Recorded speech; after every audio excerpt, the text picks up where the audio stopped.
Welcome everyone. My name is Robert Więcko. I'm COO of Dashcore Group, and I will be your operator during the Q3 DCG quarterly call. I'm here with Sam, Arden, Ryan, and Ernesto.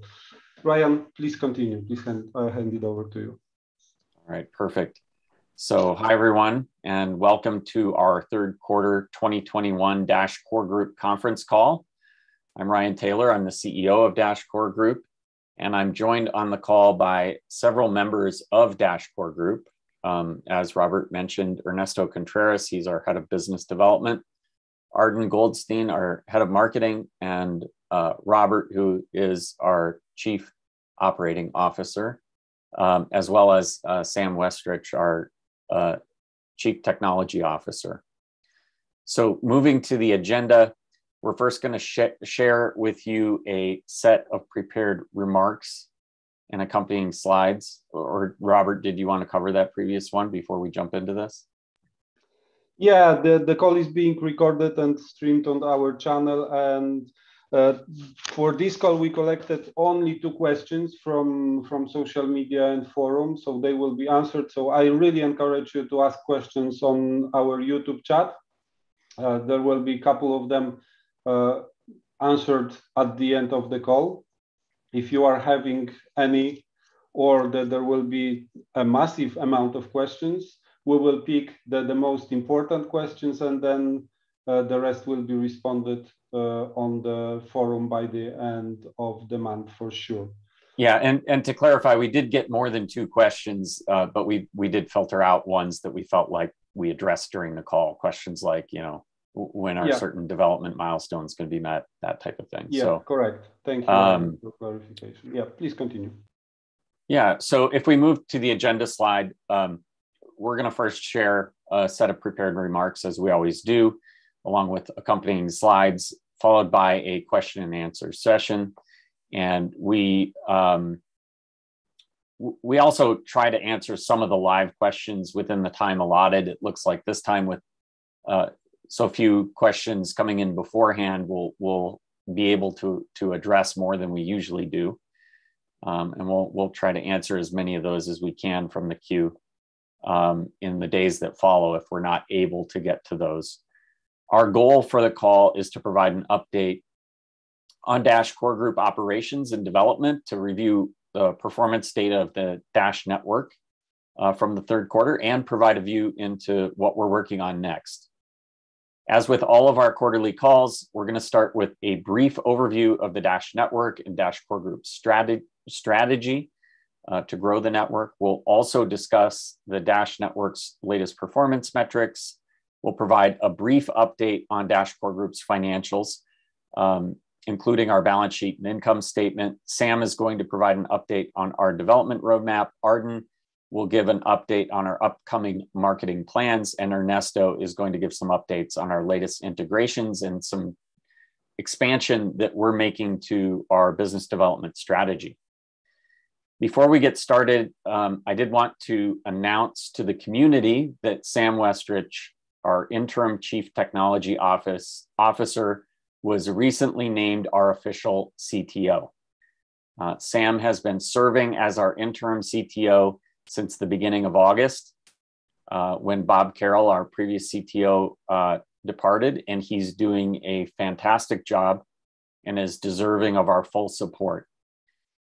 Dashcore Group did conduct a thorough external search, leveraging a professional recruiting agency, and we reached out proactively to well over 100 potential candidates and interacted with dozens of technology executives in the blockchain industry. I personally interviewed many of those candidates. There was strong interest in Dash and strong interest on the part of the candidates. However, after conducting that thorough investigation of the markets, I can confidently say that Sam is a standout in the industry, that we're truly blessed to have as part of our organization. It's been amazing to see Sam's growth in the role, and I hope you'll join me in providing Sam your full support and a warm welcome into the CTO role. I think it's really healthy to get that search behind us. And I think it empowers Sam to take full reins and extend his horizon a little further out in terms of planning, knowing that he's going to be the one driving it. So with that, congratulations to Sam, and we wish him well with the tasks ahead. So with that, yeah, Sam, I don't know if you want to say a word or two.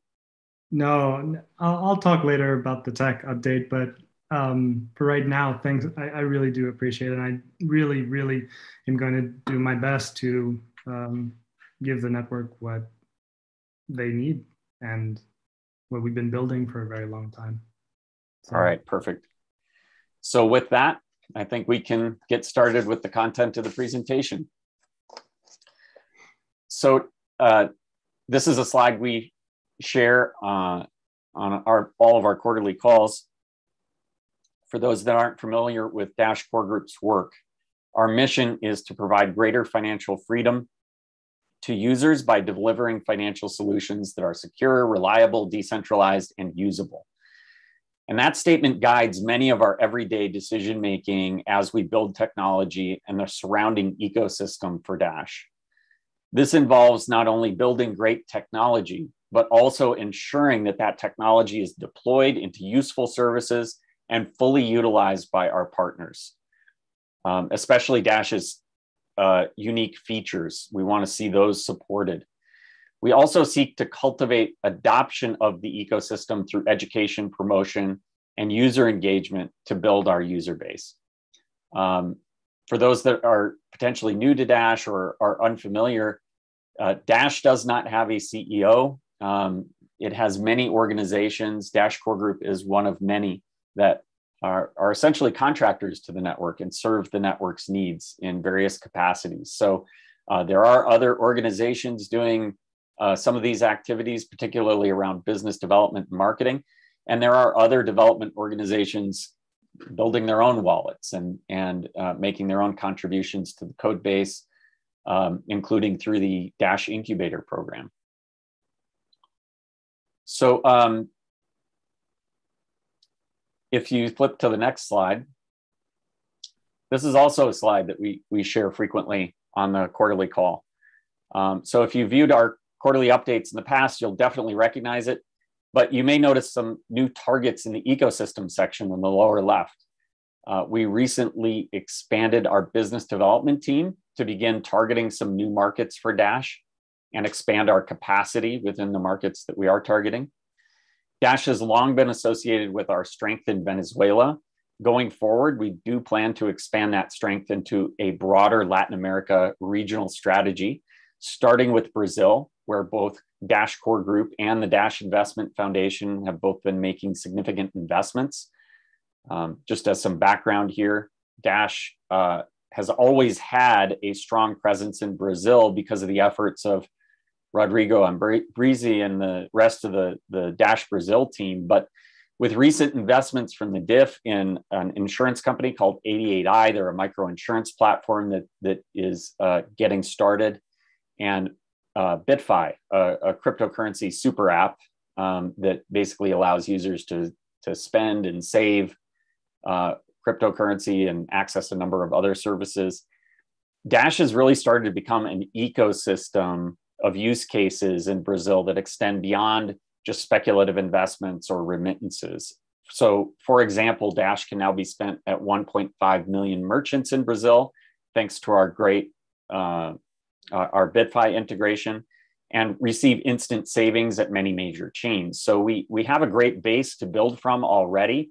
And as you'll see in the business development update later in the presentation, we're already seeing results just 1 month into our growth efforts in Brazil. So that's exciting to see.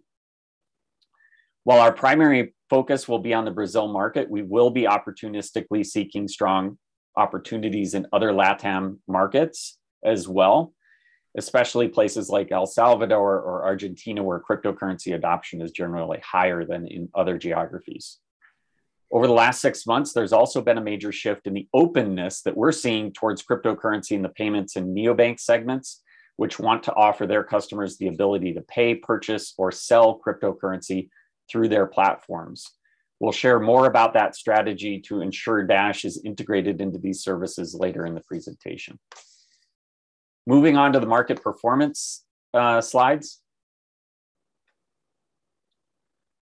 The network saw some mixed growth metrics this quarter. However, the network experienced several records across a number of key metrics we track. So let's go through those.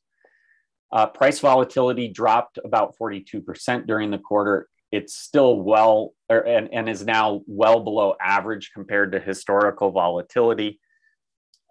Transaction fees dropped back below 1/10 of a cent during the quarter as well. Both of those are obviously good for use case as a money. And so those are both metrics that really make Dash a better way to move money. We did see a significant drop in transactions and active addresses. The drop occurred abruptly right at the beginning of the quarter. And, it was kind of something that was alarming to see when we first witnessed it. These transactions, however, appear to be small microtransactions that constituted a single use case that was driving a lot of new addresses and a lot of transactions. We don't know the nature of that use case. We don't know if it was a data use case. Someone attempting to manipulate Dash's metrics is a possibility, or perhaps it was an Internet of Things microtransactions use case. What we do know is that Dash's payment volumes seemed completely unaffected. And in fact, we hit several new records across a range of other metrics. So it appears that whatever use case it was, the drop in transaction counts was not of a significant impact to the network. Installed wallets on active devices dropped slightly during the quarter, as we warned would start to happen in the last quarterly call. The reason we anticipate continued drop in this metric is not because of a decrease in use of our wallets. It's because back in 2018, we partnered with Crypto Mobile, which was a handset manufacturer, to pre-install Dash on a large number of devices sold in the Venezuelan market and a few other smaller markets. Those phones have long ago been sold to customers, and many have begun aging out and being replaced. So keep in mind, these are only Dash core group wallet counts. It also does not include users of multi-currency wallets or other Dash wallets such as DMT or Dash Electrum, as we don't have visibility to all those metrics. Other metrics, if you could flip back. Unspent outputs reached a new record this quarter, as did addresses with more than $1 of Dash stored. Trading volumes remained very strong, very robust. They did come down from the record that we set in the previous quarter, but were high relative to historical numbers. The network also set a new record for adjusted payment volume, with $12 billion worth of transactions during the quarter. And CoinJoin spending transactions also hit a new record, which is great to see. Those were up around 15%. So other payments-oriented cryptocurrency networks saw growth in transaction counts generally, with the exception of Bitcoin Cash. Bitcoin's on-chain growth remained muted just because of primarily due to capacity issues. But it does appear that Lightning Network is growing rapidly, continuing a trend from last quarter. Though we know much of that growth is coming from custodied services, which is not really the equivalent type of capacity. And Dash's total coin supply expanded about 1.5% during the quarter, and year-on-year growth of total coin supply dropped to about 6.4%. This is mostly due to this being the first full quarter after the May block reward reduction that occurred on the network. Circulating supply actually contracted during the quarter thanks to an increase in the number of masternodes operating on the network. What that does is lock away supply to operate masternodes. However, the year-on-year growth in circulating supply remained high, as I warned it would on the last quarterly call due to some tough year-on-year comparables that we're facing. The price of Dash was up 13% during the quarter, ending at exactly $165, and market cap increased 15% to $1.7 billion. On the next slide, you'll see the quarterly performance trends for the past 5 quarters for some of our key metrics that we show you each quarter. And you can see the significant drop in activity related to the microtransactions we discussed earlier dropping off the network. We provided full quarterly metrics as well in the appendix of the presentation, which we'll release after this call. And so you can see each individual quarter for the last 5 quarters in that appendix, if you're interested. This is also a slide I've been sharing for the last several quarterly call presentations. Just some background on this: in November of 2020, the network began a gradual reallocation of block rewards that will take place over a 5.5-year span. The goal of the reallocation is to reduce the growth in circulating supply below 10%, thus making Dash a much stronger store of value for our users. We first announced our plans to address this issue in December 2019. The network then approved the proposed changes in Q3 of 2020, and the change activated on the network in Q4. Now, as I look at these numbers, one hypothesis I draw from this chart is that the market appears to have anticipated the benefit of the change when it was announced, causing circulating supply to improve before the change was actually implemented. That advanced capturing of some of the benefit may cause the network to take a little bit of extra time to reach the intended target, as it made our year-on-year comparables tougher to make this year. However, I anticipate, based on what we're seeing so far, that Q4 should see a significant drop in this metric. And indeed, we actually saw contraction in circulating supply this past quarter, as discussed on the previous slide. And we'll continue reporting on this number to track whether the change is having the intended effect. So we'll keep reporting on this and seeing whether and to the degree it's had an effect. Now, moving to the financials, in an effort to shorten the duration of these calls, we only provide full financial review every 6 months on our Q2 and Q4 updates. However, we do provide our financial statements every quarter in the presentation, so you can download and view the presentation after the call.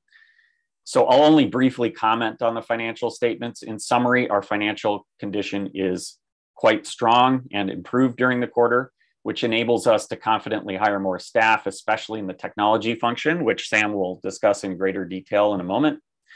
Our assets grew about 8% during the quarter, and we built some significant increases in our infrastructure and salaries budgets during the quarter.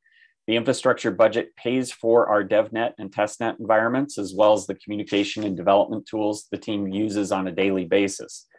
It also pays for key infrastructure such as our website and forum hosting and other tools and external services that we use to host our infrastructure. So of note, we did reduce our core team compensation proposal request from 50% of the total budget to 49%. And while that change is modest, that 1% reduction left some room to increase our budget request for other items during the 3-month duration of our core team salaries budget request, without impacting any other DFOs.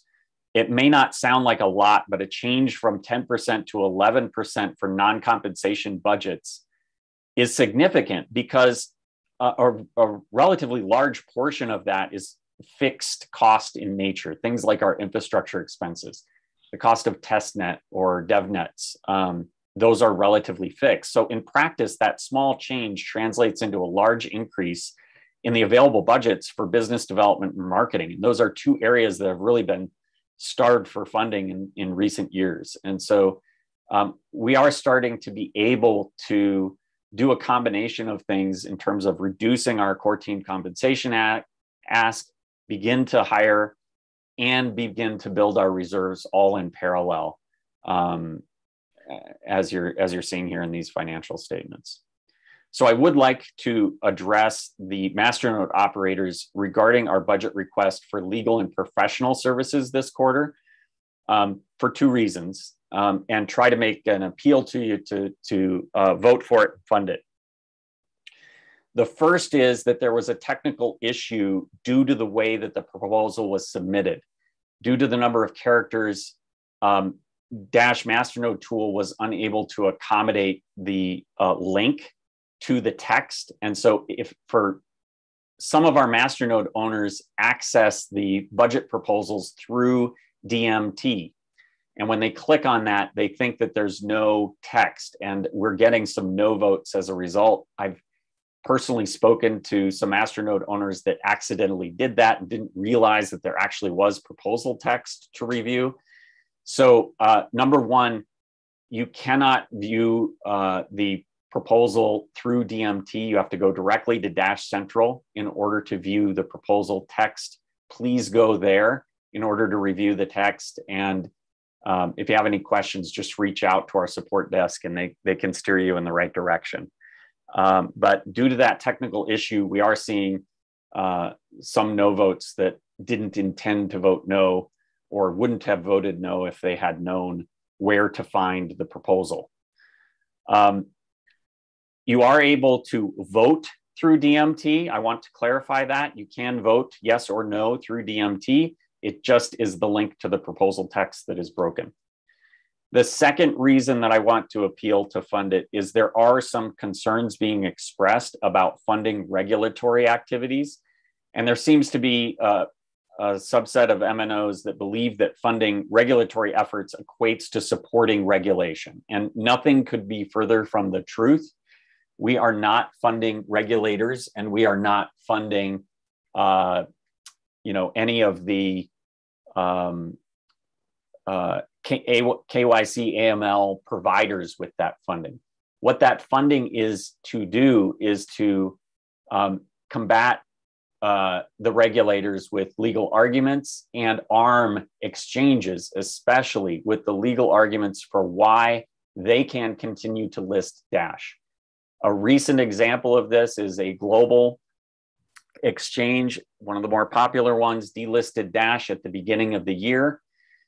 Our law firm was able to support their efforts to determine whether or not they could continue listing Dash. Ultimately, both in their global and in their US-based entities, their law firms ended up drawing the same conclusions with our support and relisted Dash.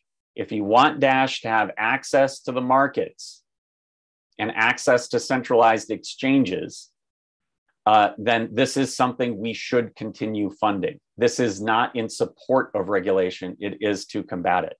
Another way that we spend some of these funds is with industry groups like the Blockchain Association.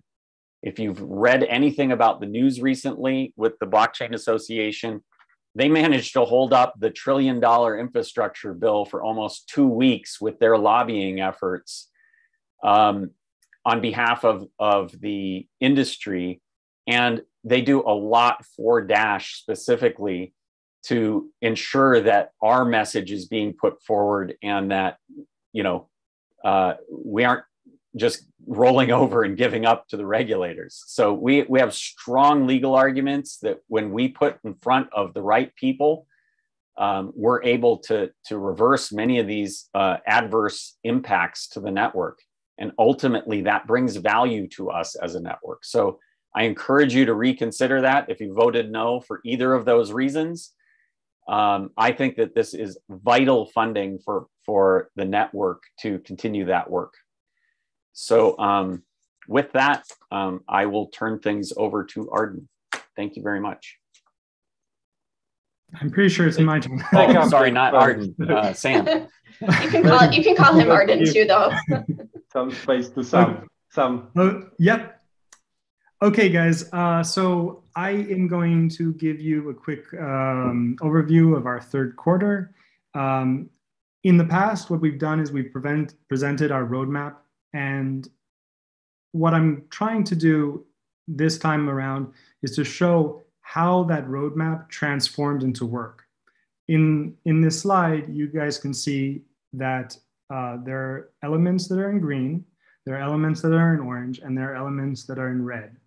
Elements in green are work that was completed during the quarter. Elements in orange are elements that have since been completed, but were not completed in Q3. Elements in red were things that are not yet completed. Elements that have a plus sign next to them are work that we completed and that we added to the quarter, but we did not yet have on our roadmap. What we can see here, just at an overview, is that even though some things might have slipped out of Q3, the overall amount of work stayed really strong and the teams did a very, very good job. So I'm actually going to now go through a lot of what the teams actually worked on and explain why it was important work. I'm not going to be very technical, but I hope that it will convey the message of why this work was important. I'm going to start with Dash Core. So for Dash Core, the first item is BTC V18 and V19 backports. BTC has about 700 pull requests. This means items that we need to merge in per version that they do. We at Dash Core need to vet every single one of those, verify that they apply to our network and will make our code stronger. So we worked in V18 to support and to merge those backports in. And the next item is deterministic instance send locks. So this basically allows instance send to be more reliable for clients. It also is backwards compatible, so old versions can still use instance send as before. You do not need to update the software, and instance send will be as reliable as it was before. And when I'm talking about increase in reliability, we're talking about going from 99.7% to 99.8%. It's just a small increase, but it was worthwhile to do. The next part is quorum rotation, and that will lead to a stronger instance send security. Now, if you've followed Dash for a while, in 2015, we had our first masternode system at the very beginning. In 2018, we rolled out deterministic masternode lists. Now, in version 18, we're going to have a new system, which is pretty much our V3. And this will lead to much stronger instance send security. And in turn, the papers that we are going to publish should push exchanges to start accepting instance send more. And so I think that that's very, very good work, and I'm very proud of the team for completing it. We also there was a proposal on the network for a proposal fee reduction. This was not much work on our side, but I thought we should add it. So the fees for making proposals is going down from 5 dash to 1 dash. On top of that, in the core team, we upgraded our build system to C++ 17. Originally, it was C++ 14. This is a little technical, but it involved a lot of code refactoring. Two items that we had on our roadmap, but we did not complete, are asset lock special transaction. This is in no way the fault of the core team. We actually, on purpose, moved this to V19 development. And we also had a method for ban RPC command that was representing a lot of work. But in the meantime, we found a different system that was more reliable. So we decided to abandon that. I'm now going to go on to platform. So the biggest thing that was accomplished was platform state threshold signing. This is basically using our technology that we've been building since 2018 on threshold signatures. This is something that we're very proud of in Dash, really reducing the complexity of systems and allowing light clients to work as much stronger than they do in other networks. So yes, this was accomplished. The next part is validator set rotation. This is important basically because we have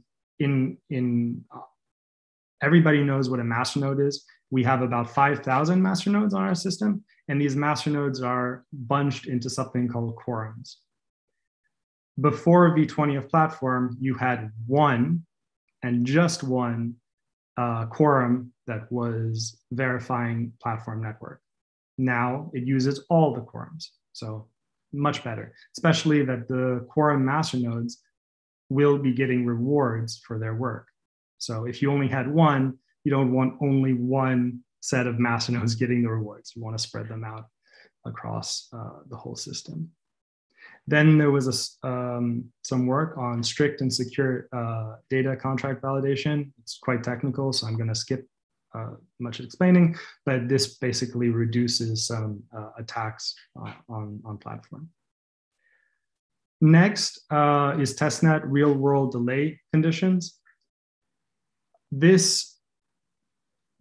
One issue that we had is that testnet was not really representative of our mainnet.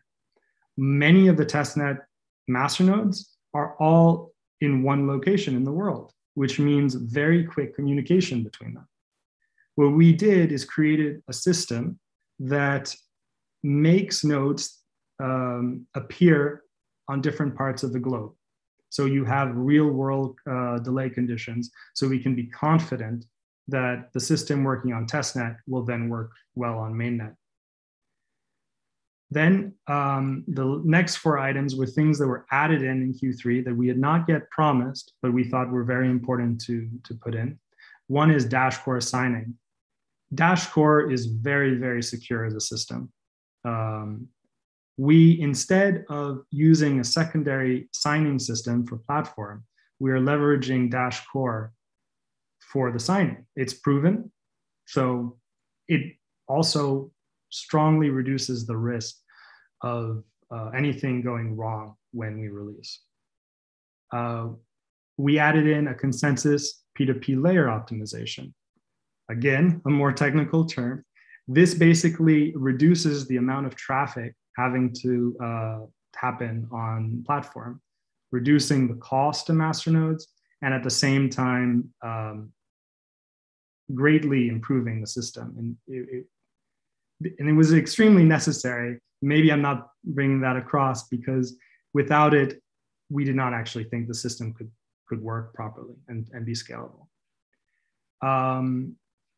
We also completed an initial version of our proof system, and we made various Dashmate improvements. The following 4 items I'm going to talk about in our roadmap right afterwards, but they are completed at this, the 3 first ones are completed, but they did not make it in Q3. So there was a little bit of slippage, but it's not very big. In terms of mobile, we had 4 releases on Android. We had 4 releases on iOS. We had a lot of UX, UI improvements. We also had a new UX hire that helped us make these improvements. And on the wallet development, we're constantly upgrading our wallets to support the new versions of platform. We also had buy with Visa with Liquid. And a thing that kind of was less known in advance, but was very fun to work on even, was a better integration with Dash Direct. If you've used Dash Direct, you might sometimes notice that when you say pay with Dash, it goes to your wallet, you pay, and it comes back pretty seamlessly. Before these fixes, it was not as good.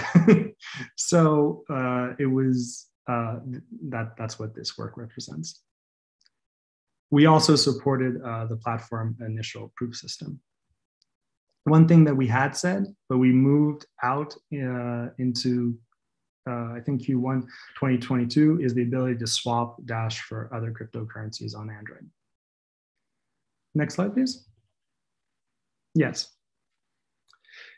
So as well here, I'm going to basically go through the items that we have. In orange, it's the items that have slipped.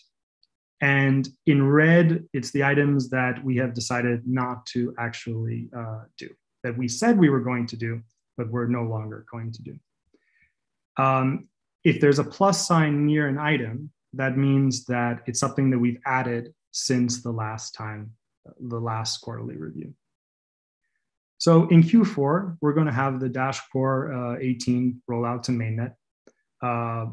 Version 18 of Dash Core is almost ready. We're putting on the final touches right now.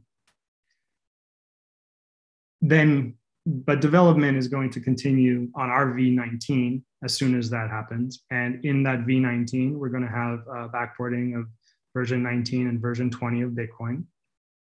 We're going to add masternode and governance UI directly to our core wallet. So you'll be able to vote on proposals and do, vote on proposals directly from the wallet. So I'm hoping that that's a feature that some people like. We also have released a new DIP, Dash Improvement Proposal, on enhanced hard forking implementation. This will improve the speed and reliability of our hard forks that we basically do twice a year. We also added pay to script hash proposal payouts.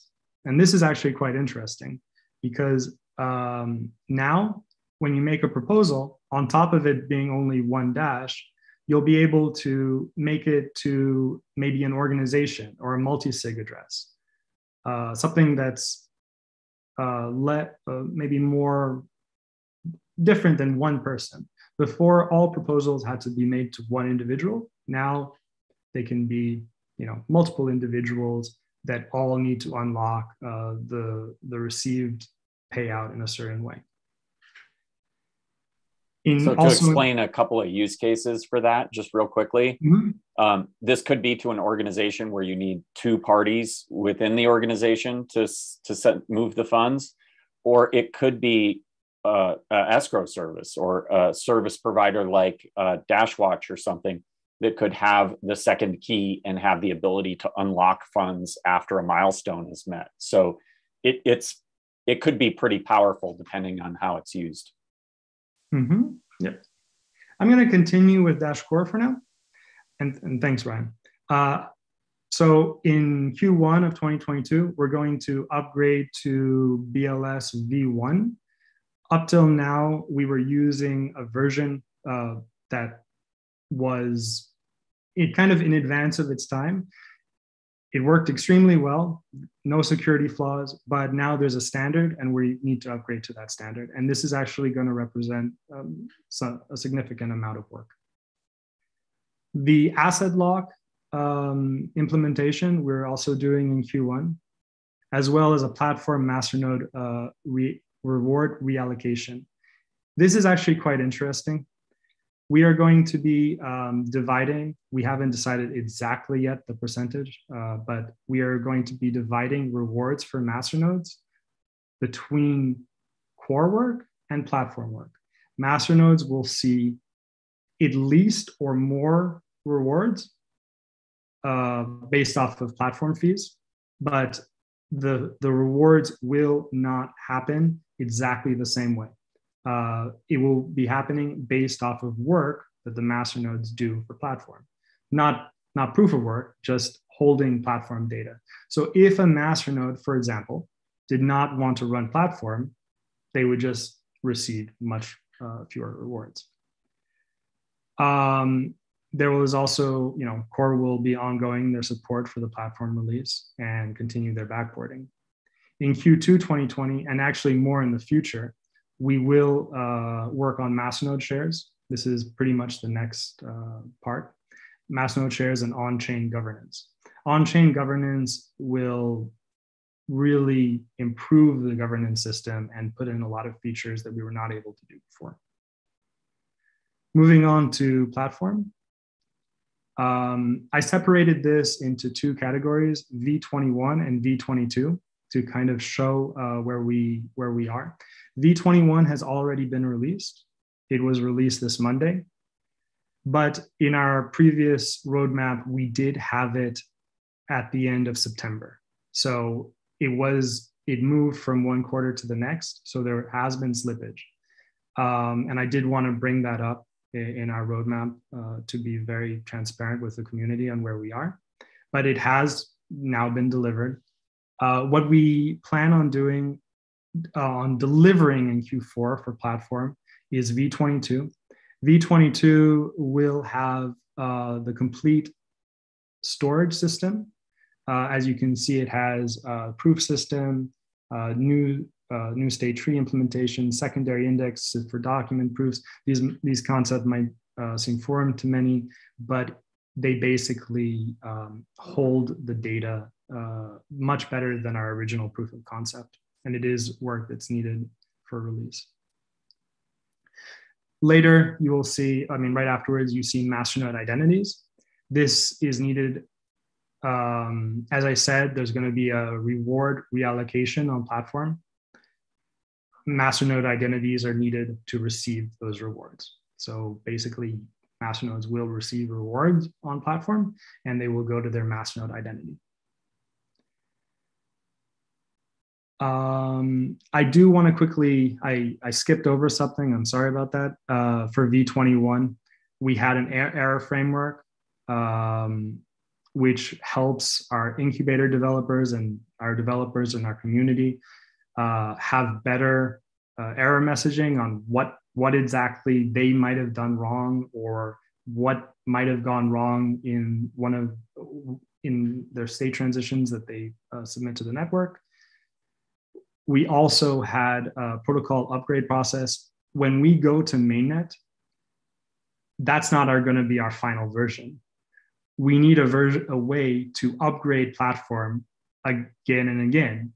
And that's what this work was about.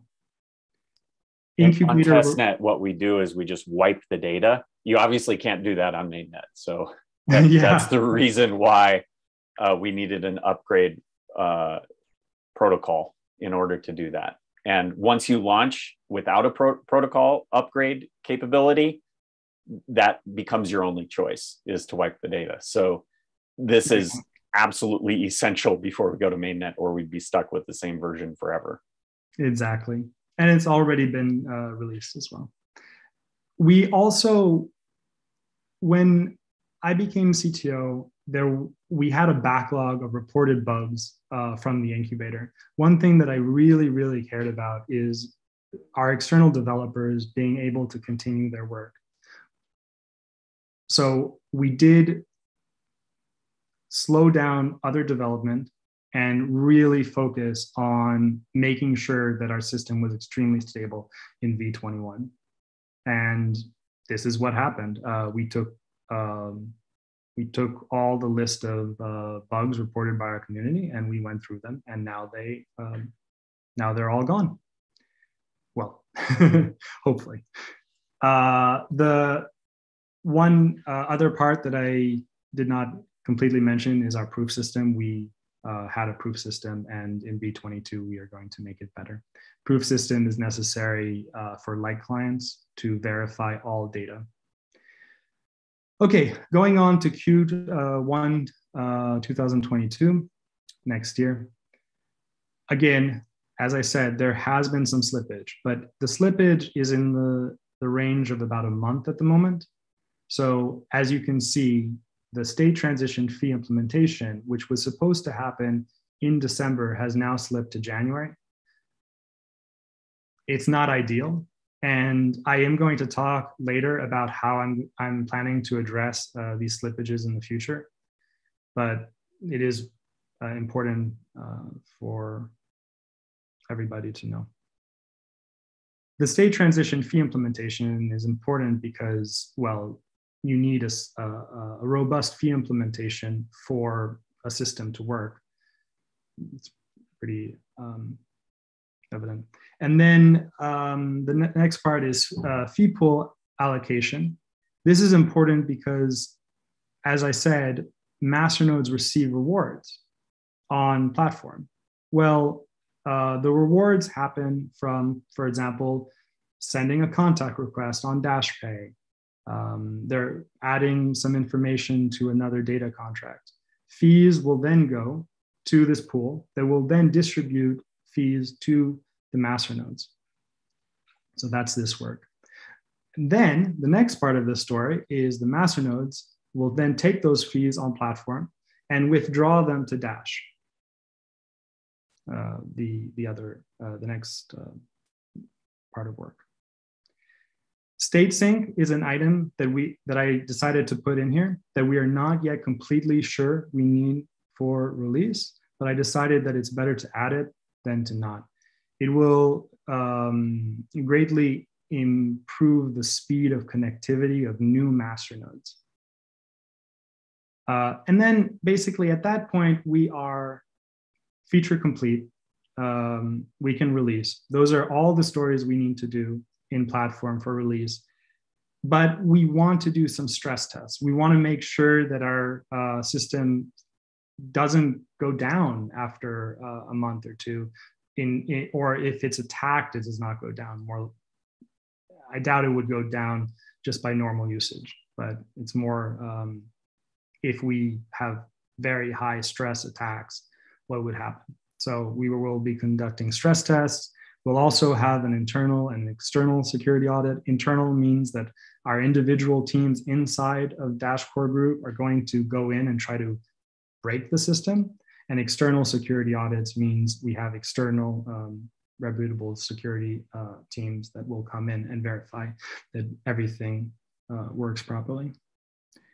At that point, we're going to have a mainnet release candidate, and it's going to be coupled with Dash Core v19. V19 activation will ensure Dash platform activation. In Q2 2022, we will have, there have been some decisions recently on what to do after we hit mainnet for a platform. One of them is we're going to start this migration to Rust. A lot of our delays in the past have been on multiple things, but the actual language that we've been using does not really align with the industry. At the moment, a lot of the blockchain industry is either using C++, Rust, or Go.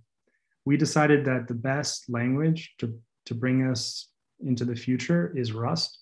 It's being used by Polkadot, by Solana, by many other cryptocurrencies, and it really seems to be the best decision in the industry right now. So we are going to have a migration to Rust. It's going to be a gradual migration, and it's probably going to last a year, and other things at the same time will happen, but all new code will be written in Rust, and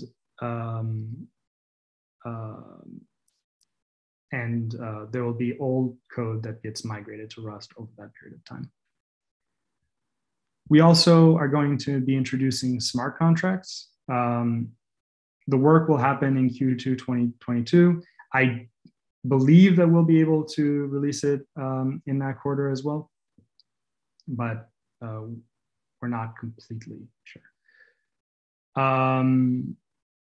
Yes, and then of course we've just released a big version. We're going to have improvements against it.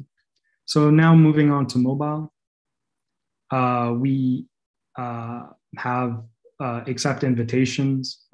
This is the ability to accept an invitation that you receive on DashPay. So if I invite, for example, Robert here to be my contact, he can then, oh, sorry, this is accept invitations. He will be able to accept the invitation to the system. So then after that, we also have platform protocol upgrade. Constantly Mobile is working with platform team to keep up to date with the latest changes.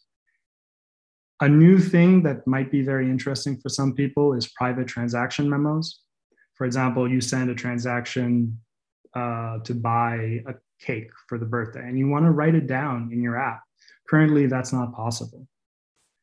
What we're going to do with Dash Platform is add the ability to put a memo on every transaction. And these memos will be private, meaning only you will be able to see them, and they will be multi-device. For example, if you write them on one device and you have your wallet on another device, they will go from one device to another. In Dash Wallet, we continued Core 8 version 18 support. We are going to be adding a US on-ramp integration. We also have a new section called Explore Dash. This section allows users to find the closest ATMs and merchants in their vicinity. So that will be a very cool feature that I'm sure people will love. In Q1 2022, again, there's going to be platform protocol upgrades. Mobile team is always going to have to keep up.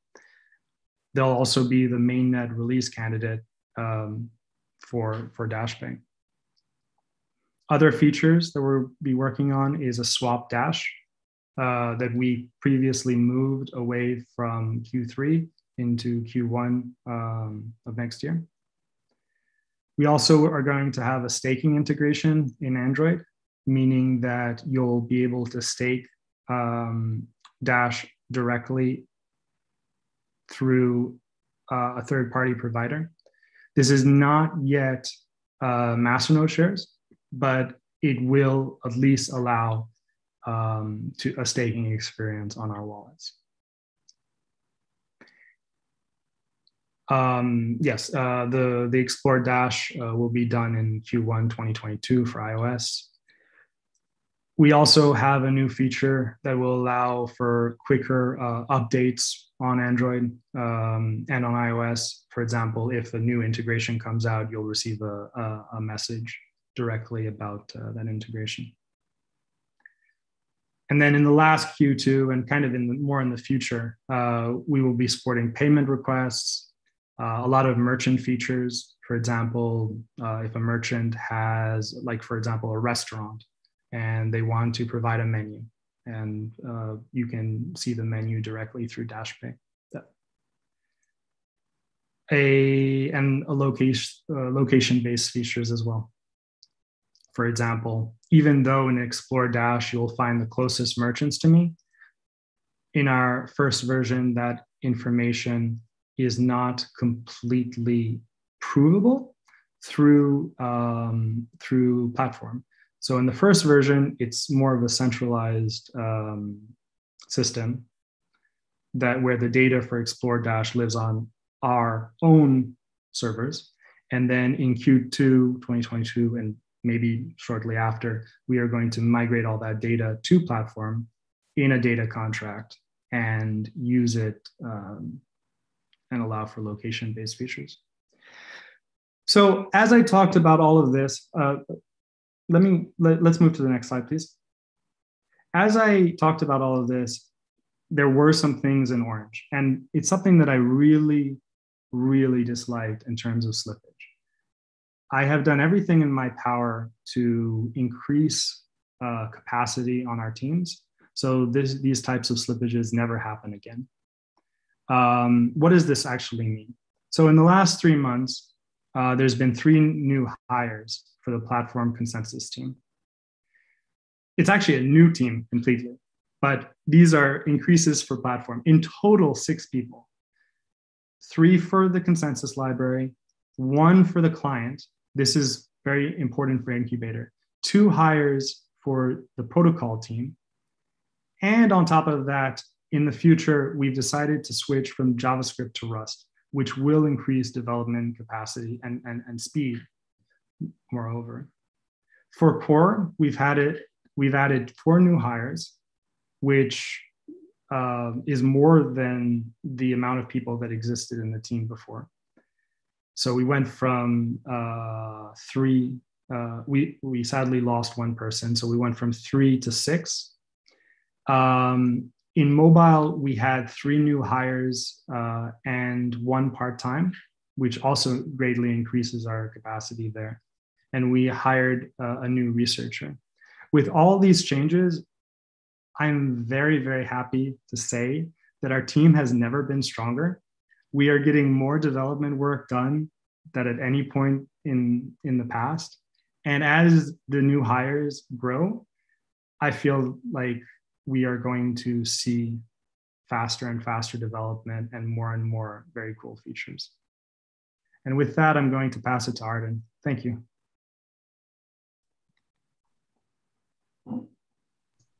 Thank you, Sam. Hi, I am very happy to be here this morning or afternoon, depending on where you are, to walk you through a marketing update. Thank you for sticking around. I'm going to start by reviewing a slide that I had showed you in the last presentation, and it was what had been accomplished over Q1 and Q2. So you can see that we had three pillars that we were working against. Communication. So we have one product, but we have a lot of different voices. A presence. Let's get back into the conversations. Let's make sure that we're at the right places at the right time and that we're talking to the right people at the right time. And then just promoting ourselves. So making sure that people know the Dash story, making sure that we put our house in order so that when people come and look for information about us, the information that they're looking for will be there, as well as putting all of the tools in place for demand generation. There are several items here that I could have added that were accomplished in Q3, but the slide's already busy, so we just left it at the end of Q2. We're going to talk about future plans now as we move to the next slide. So Q3 was spent on acquiring our last bit of tools and research that we needed to be able to market. One of the things when I came in was I realized that, yes, it's very easy to buy marketing placements. However, having the correct tools in place in order to measure the data, in order to be able to determine your best use of spend, and to be able to determine how we are treating our customers and if we are reaching them effectively, needs to be in place first. So we have never had the ability to collect some of the data that we have now. And I've run a lot of tests throughout the quarter. You may have participated in them and you may not have even known about it. So one test that went out very early October was a newsletter. So there was the question, are people interested in consuming readable newsletter format information? So we sent out our first newsletter, which was a huge accomplishment. We had to get the tools stood up. We had to get it integrated. We had to collect the content in the mailing lists. And then it all had to be uploaded into HubSpot in order for us to send it out. The statistics and the data that came back from the newsletter were really outstanding. So there were questions, are people going to open the newsletter? Will they read the newsletter? Will they interact with the newsletter? And the answer to all of these questions was yes, very much so. So over 50% of you who received an email actually opened it. So that's half the battle right there. And that's an incredible open rate. My favorite stat here is actually time spent viewing email. So that means how much time people have spent on the different sections of the email and if they're scrolling through. So almost 91% of the people who opened the email actually read it, which, having done this before with many newsletters, is an astronomical amount of readership. So only about 10% of people skimmed through it. And then there were questions, okay, we were going to put links, we're going to put different ways to interact with the email. Are people going to interact with it? And you can see it's sort of hard to read, but there's a heat map over on the right-hand side of the page. But you can see that a lot of the links had been clicked on and that people did go to the sites that we sent people to complete further activity, which was wonderful. There were also 40 additional signups to our newsletter, which meant that people, once they saw it, wanted to receive it themselves. We have data that shows us that people were sharing it with friends and family. And thank you very much for your help with that. So we can say that a newsletter format is a success. Again, one test, but we will also be testing other platforms to communicate information such as video. Moving on to the next slide. Also, we acquired tools that will let us run really quick site surveys and collect just some quick and dirty information. We have always maybe suspected that there were reasons why people have come to our website, but we really haven't had the data to back it up. We can look at our analytics and the way that people path through our website, and we know that there are some obstacles in the way. But I put up a survey in September where I asked a random selection of site visitors, what is the one reason why you are visiting dash.org today? Above and beyond, you can see that people were looking to buy Dash. They were looking for the Dash wallet. They're looking for information. Also, what appeared was that they were looking for information on how to mine Dash. So of these different results that came in, we're going to be concentrating on some of the bigger sides. So we're going to be making it easier. We'll get into it a little bit more, but we want to make sure that people get the Dash that they're looking for without having to click around. And we want people to be able to download the wallet as easily as possible. So our website right now doesn't necessarily meet those needs. So we will be taking a look at the website. But this is an anecdote that I wanted to share with you about how easy it is now for us to collect and analyze data. The mining information, I was really excited about it. But I know that most miners, the actual percentage of people who are going to convert into miners and make that investment is extremely low, as well as there are difficulties acquiring the correct equipment. So maybe mining isn't something that we're going to be featuring, let's say, on our front page, but it is something to keep in mind and to watch. Moving on to the next slide. So we did this research and I was able to put together 3 key messaging themes that I'm looking to get across through the rest of 2021 and 2022. And there's 3 main actions. We want people to acquire Dash, we want people to store their Dash, and we want people to spend their Dash. So acquiring Dash, where can I buy it? Storing it, okay, I have my Dash. What are my options? What should I do next? And then real world spending, which is definitely a differentiator for Dash. So where can I buy Dash? We, as I mentioned before in the previous slide, we are aware that there are obstacles in place on our website today that don't get people to the correct pages where they can buy Dash as they move through the process. Perhaps a good redesign move would be to put a Buy Dash button right at the top and front of our website. Clarifying our products. We tend to speak very technically and to a very specific audience. Communicating to people our products and the benefits of, let's say, Instant Send, or what is FastPass.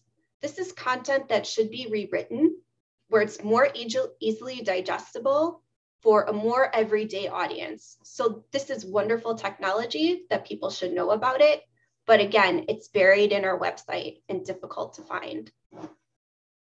Outside placements. So this goes into advertising and what most people think of when they refer to marketing.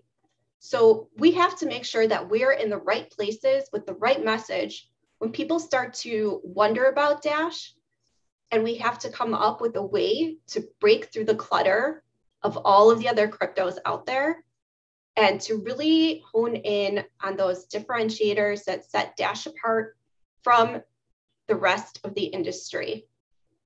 Outreach. We have the tools laid, we can measure. It is now time to be more aggressive with public relations plans and our physical presence. So public relations, I know people sometimes think that it's a news article or that it is a press release that goes out. Public relations is a whole umbrella of marketing activities, including laying a strategy and groundwork that will help launch us more into the public sphere than we would be able to do ourselves. And then institutional investing. We have new tools that we can communicate to new audiences. So we'll walk through how we're going to reach some of them. What do I do next? So you can store your Dash. Well, we have Valkyrie. Well, Valkyrie now has staking. That's amazing. We have to communicate what Valkyrie is. We have to communicate the benefits of investing in a trust. And before that, we even have to explain to people, what is a trust? What is Valkyrie? And why do we have a relationship with them? Masternodes. So there is a good number of people who are interested in becoming masternodes. Again, the information on how to become a masternode is difficult to find on the website. This will be part of the refresh. We want to make sure that whoever is looking for that information it is easy to find. And then blog education and informational opportunities. So while you're storing your Dash, make sure that you feel good about storing your Dash through our tools, through blog education and informational opportunities.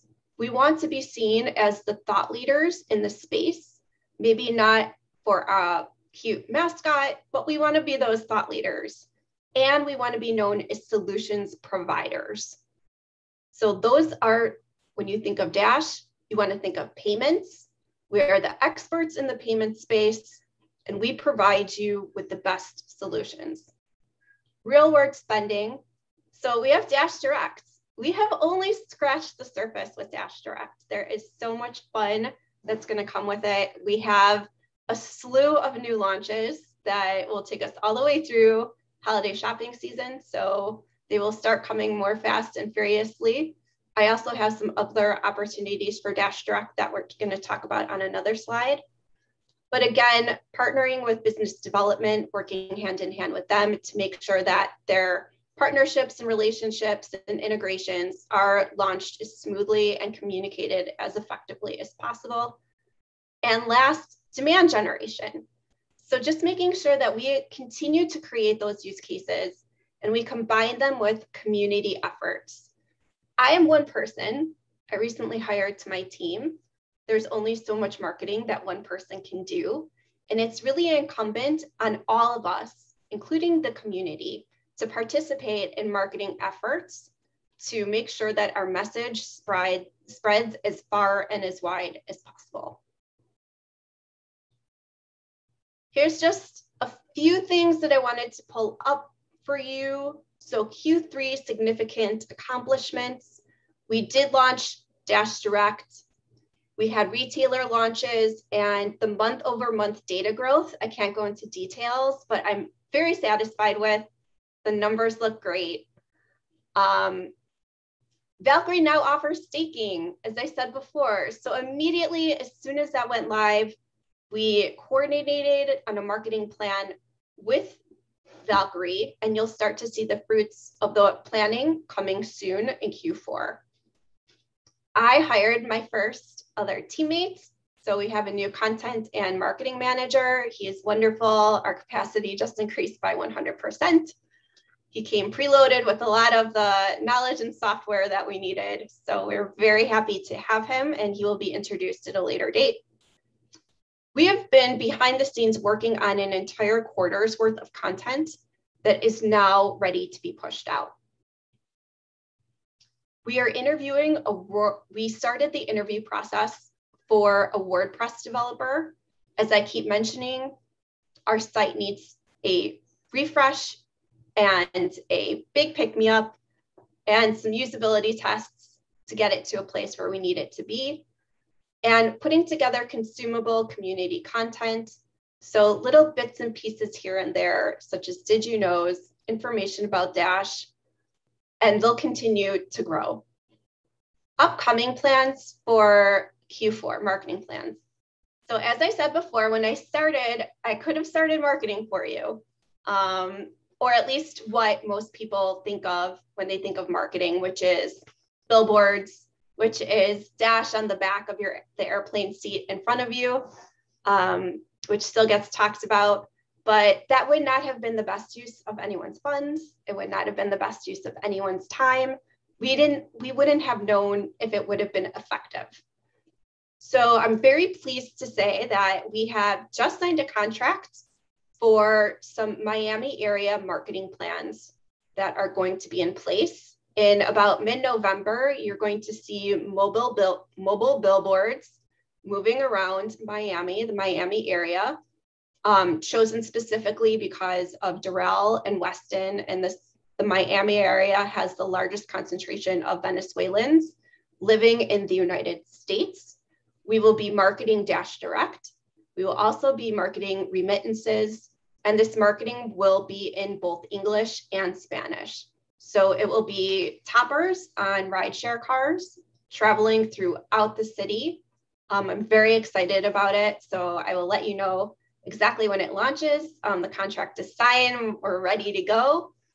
And there will be message testing throughout. So there's definitely a much larger Miami plan, but I just wanted to give you one little tidbit of good news so that you will be able to see marketing in the very near future. So Dash Direct, not all people who use Dash Direct are Dash enthusiasts, and not all Dash enthusiasts who use Dash Direct. So as I said before, we have really just scratched the surface, and it is time for us to extend our marketing for Dash Direct to the entire crypto community, not necessarily just within our community. We've stuck close to our community just to make sure that the app is usable, it is spendable, people are interacting with it. Again, the data has been incredibly encouraging. So we're very excited about expanding our marketing towards a wider audience. A Valkyrie features rollout, I'll give you an example later. Platform and Dash Pay. So people ask me, what's going on with marketing for Platform and Dash Pay? So we'll get into that a little bit more as well. AMAs, we're going to have a lot more AMAs. There's going to be a lot more interaction with the management team moving forward and with other DFOs. Newsletters, we could do that by category, videos, and then site planning and refresh. So a lot of work to get done in Q4. So just to give you an idea of some tactics that will be coming out for Valkyrie, the question is, why do we want to market Valkyrie? You know, it's first of all, it's a new audience for us. Second of all, this gives us access to the New York market, which we would not have access to without. And when we have $5 million under management, we will be able to trade, people will be able to trade Dash on OTC exchanges and brokerage accounts. So just like anything else that would get traded through these exchanges and brokerage accounts. So that is incredible. It would give us access to a much wider audience. We definitely want people to be investing in the Valkyrie trust. And we will be communicating the benefits to potential investors. So there's a lower investment cost and less technical skills that are required to be a masternode. Easier tax prep. Valkyrie will do the tax prep for you. You don't have to worry about it. You will also get quarterly statements which come in helpful when you're trying to do things like buy a house. You can easily access it through an IRA. You can assign beneficiaries, and again, access for New York residents. Some tactics along the right, the ones in blue are actually free tactics. We don't have to spend any money on them.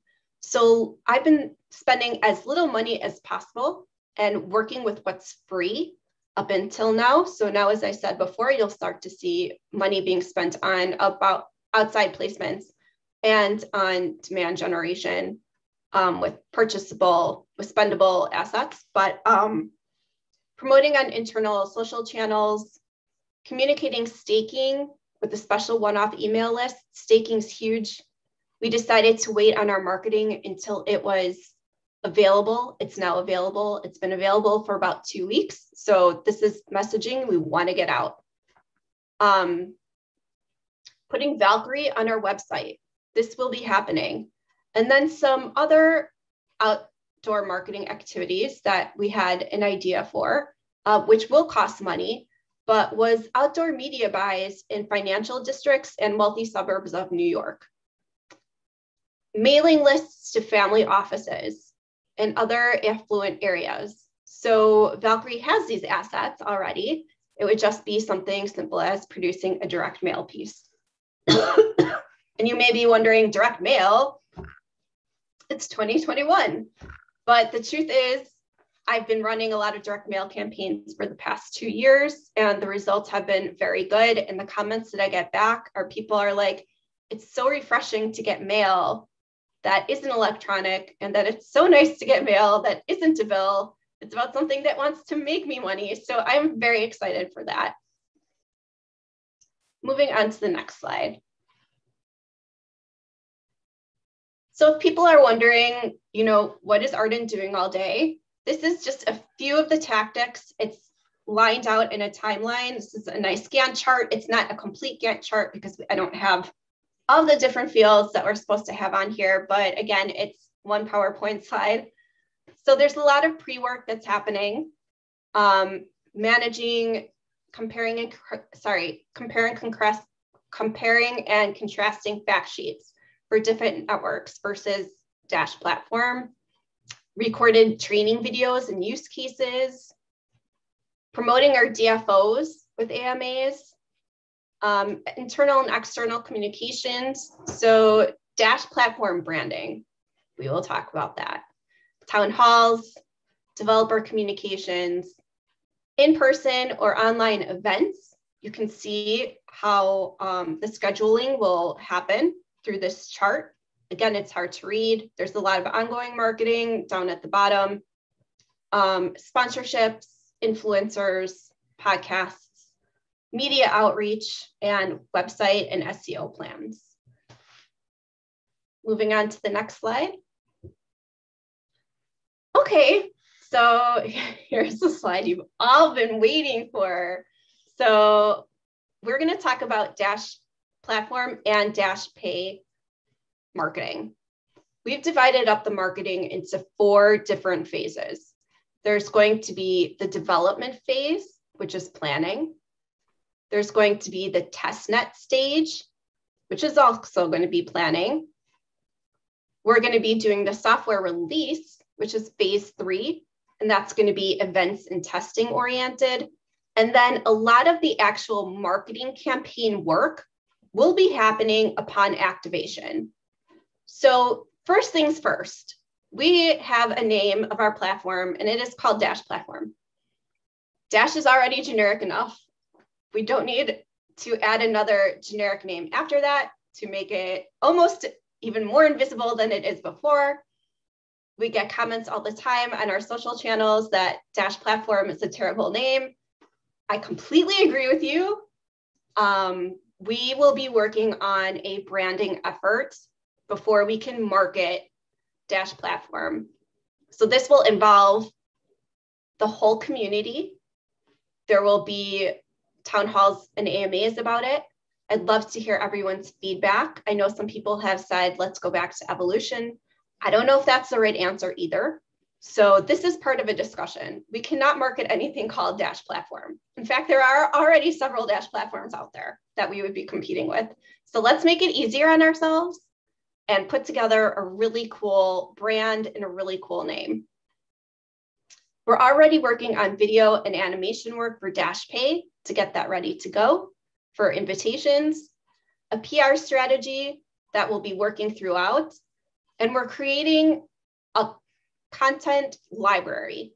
So this is going to be a lot of information, a lot of tutorials, a lot of communications to other audiences that we haven't necessarily worked with before. And that's being worked on actively. When we start to get towards testnet, we can begin to target our efforts a little bit more closely. So when we get to testnet, we have the perfect opportunity to start communicating, well, I'll just call it platform for now, platform's value proposition to developers and crypto users. So what is great about it, what's going to be great about it, and why we're excited about it, all of us at DCG and all of you in the community. And we want that excitement to be infectious. Video campaigns, we're going to start to develop media campaigns, again, to very highly targeted audiences.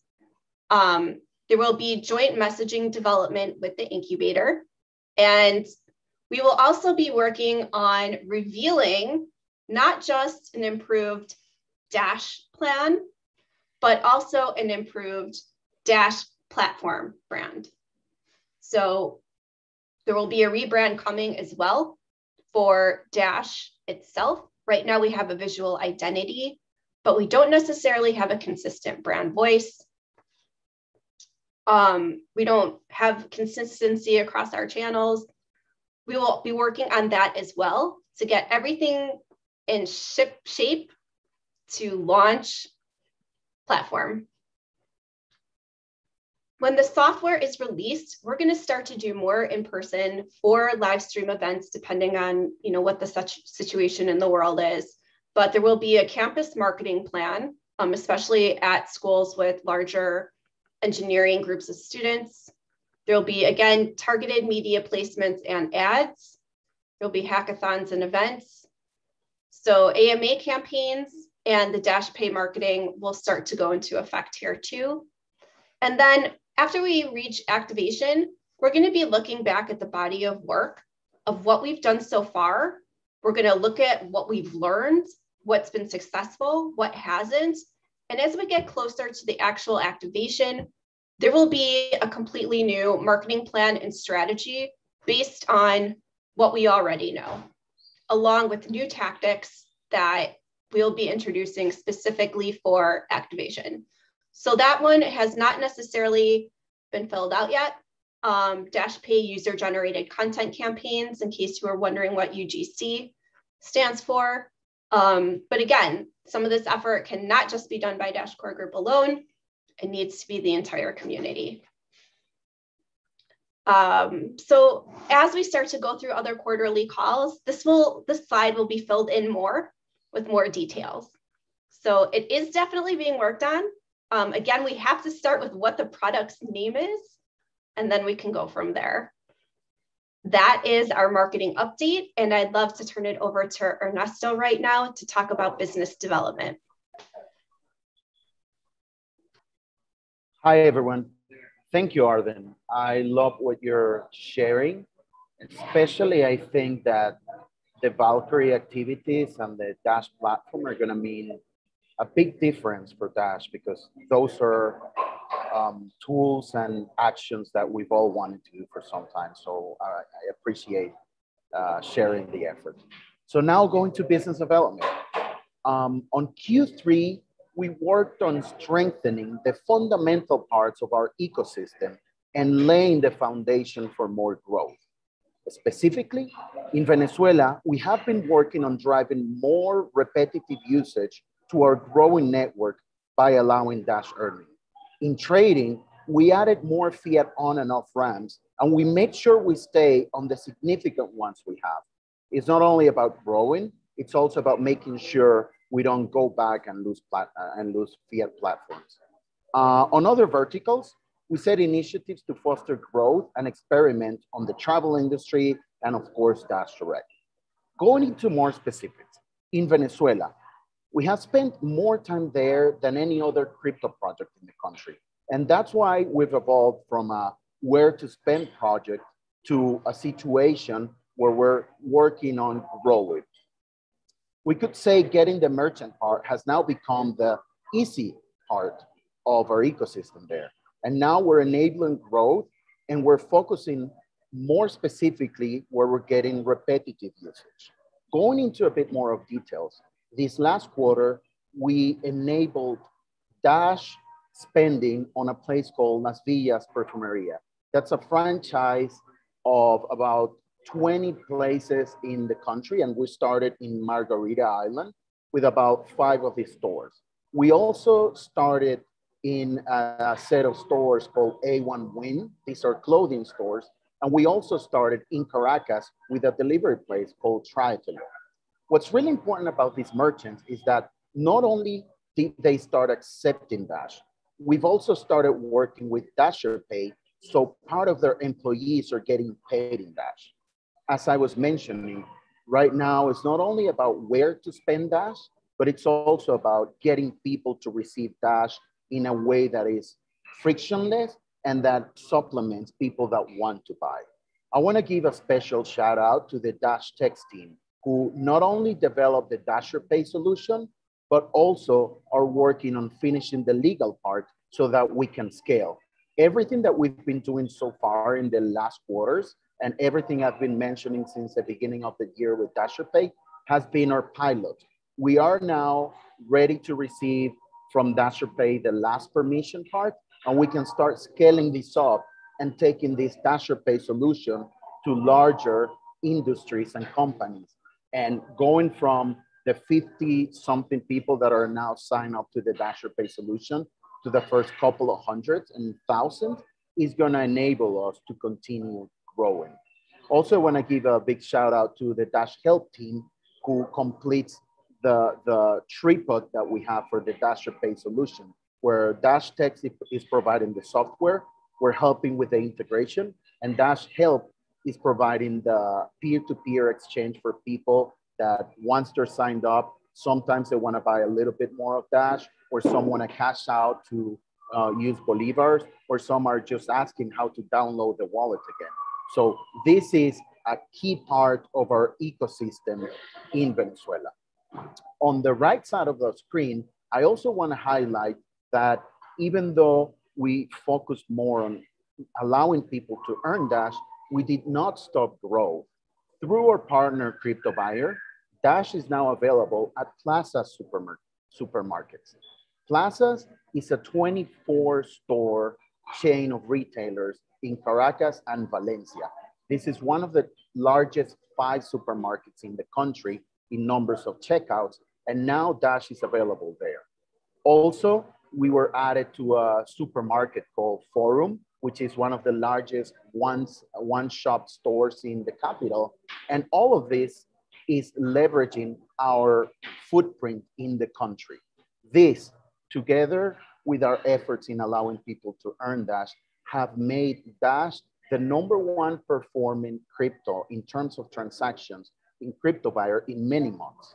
We have outpaced Bitcoin in total terms in a few of the months, and in the merchants that we want to stay, the ones that drive behavior, the ones that people go every 2 weeks or every month, we have constantly been the most used coin in Crypto Buyer. So we're very happy to continue working and growing in Venezuela and going from just the places to spend into the ways of driving usage to these retailers, because this is the only way we're going to keep crypto there growing if we drive traffic and usage. Yeah, now, and so like the type of transactions you don't necessarily care as much about is the refrigerator purchase that somebody makes every 5-10 years. We especially value being in the habit-forming locations like pharmacies and grocery stores and things like that. So that's what he's talking about here with like the habit-forming and more frequent purchase locations. That's where we're particularly dominant. And that's good. That's exactly what we want to see. Yeah, thank you, Ryan. And also something important, that's why you've seen a lot of our efforts going into consumer activities in those places. If you check my Twitter, yesterday we had an announcement on Burger King, and today we're gonna make another one that we're running with our supermarket. So habit-forming transactions is where we know that most of the usage will continue to happen. Now I wanna talk a bit more in details about trading. I want to start talking about our relisting inside of Bittrex. Thanks to the regulatory efforts and support we provide to our partners, we were able to arm Bittrex with enough tools so they would combat misinformation and act on their platform. This was a success activity, and we were relisted on, like Ryan said, on both of the regions, the Liechtenstein region and the US. So this comes to show how important it is to have regulatory efforts alive and continue throughout the world, because not having them doesn't mean that things will stay the same. This helps to enable the continuous operations so that we can defend our fiat on and off platforms. So, and that's part of the proposal that we posted and Ryan mentioned before. So having said that we are able to defend our fiat platforms, now I want to talk a bit more on how we grew. We added an exchange, a new fiat platform in Brazil through CoinEx. This is a nation exchange that's expanding into Latin America, and they reached out to us because they know we've been working a lot there. So CoinEx is now enabling a new Brazil Real pair. We've also added MyCoins. MyCoins is an exchange in Georgia, and it's allowing for the Georgian lari to be bought and sold in the Georgian market. We've also added a platform called MyConstant. MyConstant is a peer-to-peer lending platform. As we stated before, trading is not only about having new pairs and CoinEx and MyCoins have instances. It's also about allowing traders to do more with their crypto. So MyCoins is one of that. We run a marketing campaign with Quadency, and we're helping them acquire more users. And last but not least, I want to highlight our integration to the Dash wallet with Liquid. This is enabling a more easy way to acquire Dash for anybody that has the Dash wallet. And like Quantum mentioned earlier, we're adding a lot of features and improvements to our wallet so that now the wallet will allow users to do more within the wallet itself. I want to talk a bit more about our other vertical, esports and online. Of course, we supported the launch and growth of Dash Direct. This was a very cool multi-team type of effort where the div, where business development from Dash Core Group and marketing participated. And it's a great tool. As of now, we can, in the US, use it to buy things at PetSmart. Yesterday, we announced eBay, and we'll continue working on that. It's very interesting that Dash Direct has been growing month over month. In September, we had more users than in August. In October, we had more users than in September. And we are seeing a record of signups. So it looks like word is starting to spread out above or beyond the initial Dash community, which is great. Also, I want to talk a bit about the Horizon deal. There was a bit of speculation here on whether we were using resources from Dash development team or money to fund this. And I want to emphasize that this is a tool that will benefit the Dash ecosystem. Horizon is building a sidechain on which they decided to use Dash as the payout option. They could have decided to use Litecoin, or they could have decided to use Bitcoin Cash or any other payments-focused cryptocurrency. They decided to work with Dash, number one, because they like our project, and number two, because they understand and realize that we have done more growth activities than any other coin, and they can leverage the amount of users and the community. So this is a project that is still working in progress. The Horizon team is still developing their sidechain, and we'll have this out. It's costing $0 development dollars from business development or from BCG. And it's going to be a great tool that we'll get to test and figure out how it supports the Dash ecosystem in general. Also want to highlight. So to be clear, the Horizon team is the one that selected Dash and is funding this. I know that I saw some speculation that maybe this was DCG and some people didn't like that we were spending money in that area. We weren't spending that money because we didn't pay for this integration. This was something that Horizon took on out of their budget and just liked our project. So this is beneficial. It's nothing to get upset about, basically. Yeah.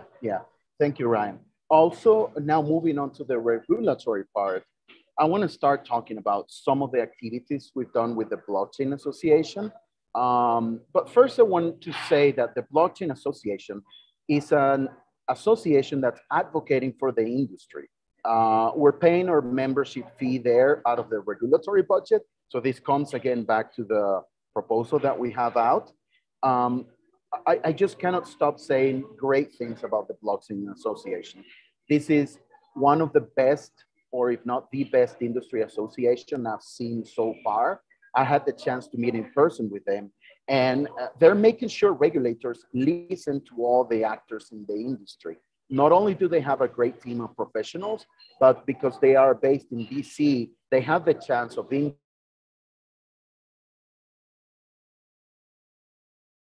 We may have lost Ernesto there. Ernesto? Yeah, so I'll pick things up from here. So yeah, the Blockchain Association has been very giving of their time and very willing to put forward arguments on behalf of privacy, on behalf of DeFi, on behalf of, a lot of aspects of, what makes blockchain great, and being a great advocate. They actually were probably the driving force behind holding up the $1 trillion infrastructure bill for almost 2 weeks. As this was, in the news cycles, it was the Blockchain Association that was driving a lot of the opposition to some of the blockchain specific or cryptocurrency specific language that was hammered into that bill. And so they are having an impact, and they've been really great to work with. They listen to our concerns and have been a really great partner. We have a call with them every 2 weeks, and more frequent interaction than that on specific topics. So great partner to have. We're also working. Oh, Ernesto, you're back. Yeah, I'm back. I'm sorry. Thank you for helping me out there, Ryan. I just want to highlight and thank the Blockchain Association team for all their support they've done for Dash and the industry, to be honest. We've also had continuous work with INATBA. For those who do not know, INATBA is an industry association that represents the crypto industry in Europe. And they're also a great partner. We have constant communication and meetings with them, and they're basically allowing the voice of and the real use of crypto to be put in front of regulators in the US. We've had interactions and communications with different regulators in Europe. We've had reach outs with the FCA, and we're monitoring the regulating landscape constantly to make sure that nothing comes out that stops Dash growth. Also, another organization that I want to highlight we've been working with is the BGIN, which is an industry working group focusing on Japan. As you guys know, we've been doing efforts to make sure we can be relisted in Japan.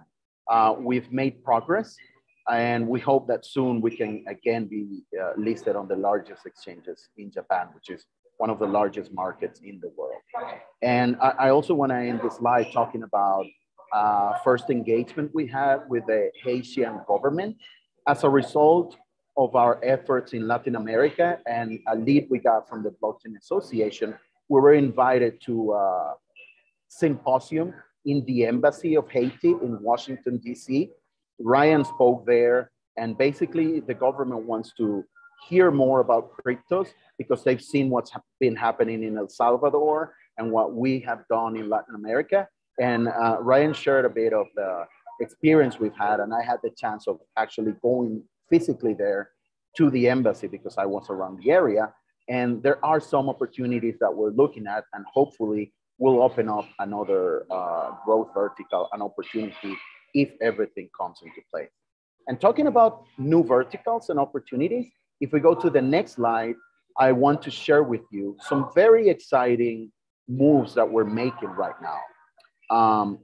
It became public last month, and I want to say hi again to Bruno Contardi. He's our new member of the business development team. He's based out of Brazil. So hi, Bruno, thank you for joining us.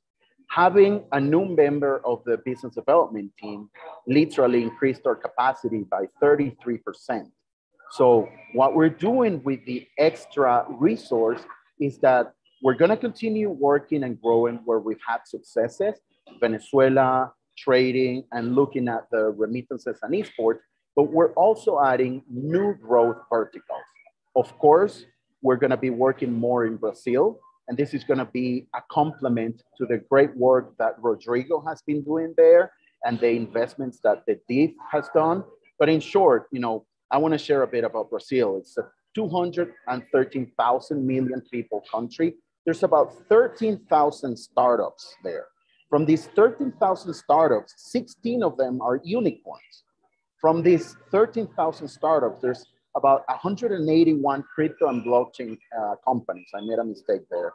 And from these crypto companies, there's 31 exchanges, including some of the largest ones with largest volumes in Latin America. And there were about $4 billion of cryptocurrency purchased on this year alone. So this is going to complement all the work that Rodrigo has been doing. We're going to have somebody on the ground to make sure we've already joined an online to offline association. And this not only means that we're going to grow and have more growth in the Brazilian market, but Bruno is already helping us get more fiat on and off ramps in the southern part of Latin America. He was involved with crypto market, which allowed us to have a new fiat pair in Brazil and also in Argentina. And we have many more cool projects down the line. So the fintech market and the Brazilian ecosystem, it's also going to be targeted from us moving forward.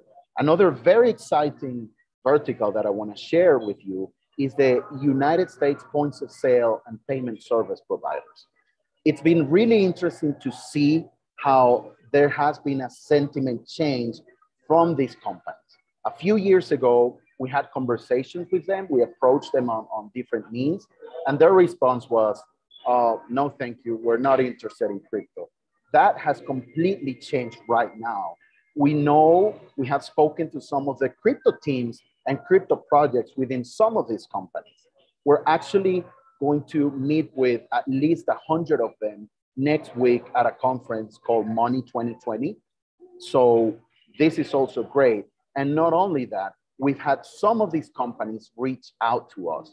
I can tell you, without letting you know names, that we've spoken to two of the largest and most important US point of sale and payment service providers. And they're looking at crypto right now, and they're interested in learning more about how Dash can complement their systems. They have different ideas and projects on how to integrate crypto. Some of them will not be payments directly. Some of them are looking at loyalty rewards for their users. And we know this is going to be a gradual change, and they're probably going to start with Bitcoin, but we want to make sure that we're on the first wave or the immediate second wave of cryptos that they add here. So this is a great vertical, and I'm very happy to share that the US is now interested in allowing crypto payments. We're also gonna be importing some of the learnings we've had in other verticals, such as Venezuela and trading. And we're also going to be helping them expand to the places we are. So US point of sale and payment service providers is another one of the verticals we're looking at. And another very exciting vertical that we're exploring right now is the neobanks. We all know that there's this new way of easier and friendlier banking system that has exploded all over the world. And we're starting to talk to some of them. We've had some initial conversations in Brazil because that fintech market is also very good. And we started reaching out to some of them across the world. These are very important for Dash because it's exactly the demographic that likes crypto. They're startups and they're starting and they're interested in adding cryptos to their portfolios. So their young users can buy crypto. They're, as I said, they're more nimble and more willing to try new and better products for the users. And we started listing out, and we found that there's about 240 globally. And just like the US point of sale and payment service providers, we believe that we have a great chance of starting to be added to the mid-sized and the more nimble ones. And eventually we'll get to the largest ones. So I have a request for the community. If you guys have any contacts or leads or know somebody that works either in a US point of sale company or in a neobank, please reach out. we'll be happy to share some ideas and figure out how to get Dash listed into these new verticals. So just to close this off, I want to say that Dash continues to demonstrate that when consumers experience using Dash versus others, they repeat Dash. We are now ready for the next growth phase of this industry. And we believe that with the team that we have now, the experience that we have gathered during these years, and the new market sentiment, we'll be ready to take Dash to the next phase of growth along the great product updates that we have. So with this, I'll pass it over to Ryan, that I'm sure he's gonna help me complement this part. So go ahead, Ryan. Yeah, well, you know, just given the length of the presentation, I think I'm gonna try and keep my comments brief here about the outlook. I'm really optimistic about where we're at from a development standpoint, from a business development standpoint, and from a marketing standpoint. And I feel like those things are all about to come together in a way that we've never seen before, in a market environment that I've never seen before. The last 6 months and the change in sentiment around payments as a use case has been a dramatic shift. There was a point of sale study that came out recently, I think it was over sometime around May, showing that consumers want to start to spend their crypto for the first time. And it is not lost on the payment companies. They have been very aggressive about adding crypto teams to start exploring this issue, and they're willing to experiment for the first time. And as we've seen with Dash Direct, it really takes a platform integration or a point of sale integration to reach a large number of locations and make the experience great for the consumer. And so this is kind of the shift we've all been positioning ourselves for and waiting for, is when people are actually ready to use it. And as we've seen from our experience in Venezuela, when people use Dash versus other cryptocurrencies, they come back to Dash. And so I'm really thinking that the environment is shaping up quite favorably for us. I'm really excited to see what we can do with some of these opportunities. And as Dash Direct has shown, our users are loyal, and they're very willing to actually use the cryptocurrency in ways that I think a lot of other cryptocurrency holders are not.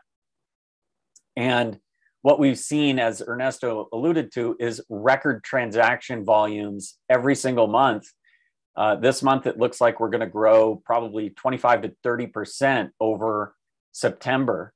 And what I expected to see is kind of a plateau in the number of users on Dash Direct. And it's actually been, we had that initial plateau, and now it's starting to reaccelerate, which is incredible to see. That means that we're likely beginning to reach new audiences. And I'm seeing evidence of that when I look on social media and so on, and see people who are like, oh, I've never used Dash before, but I'm going to give this a try.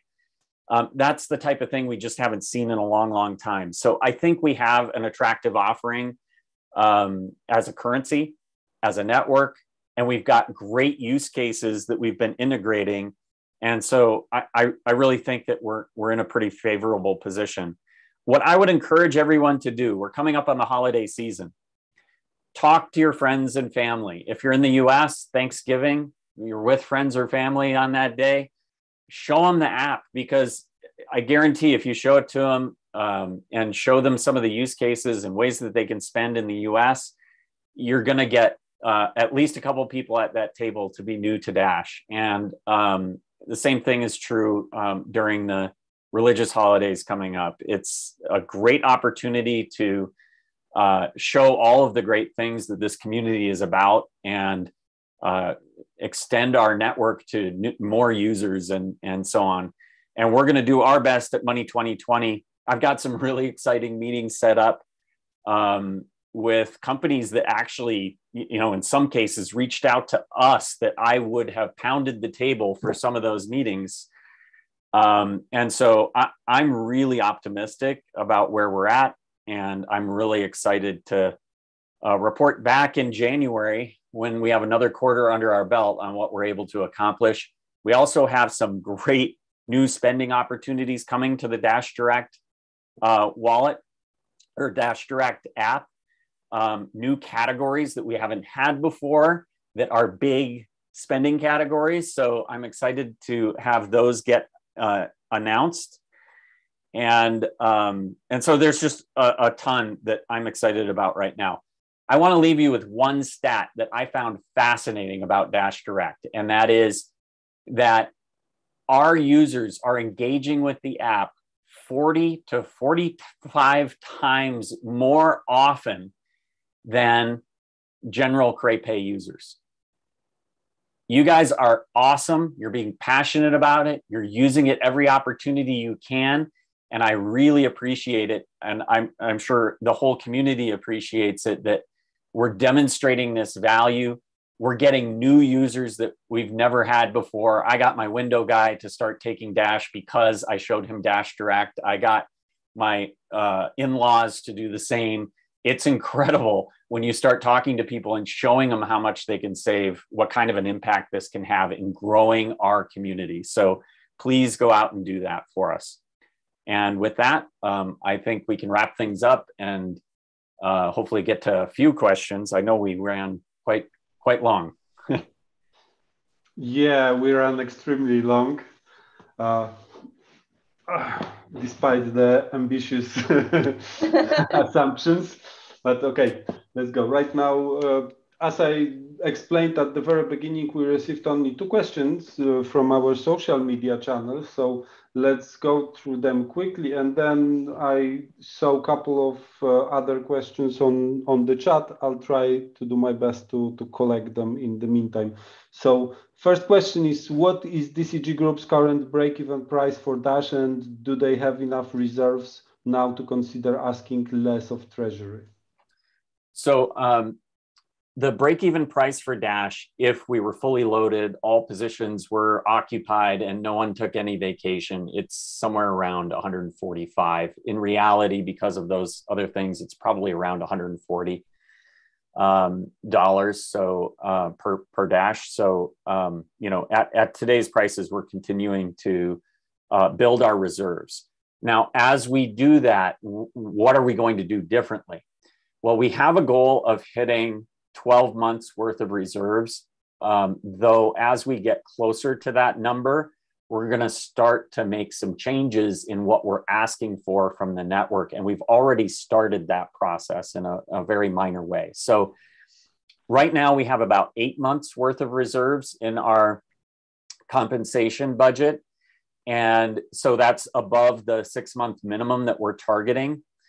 And so as we move, we've done differently. Well, we actually reduced our compensation ask from the network from 50% to 49%.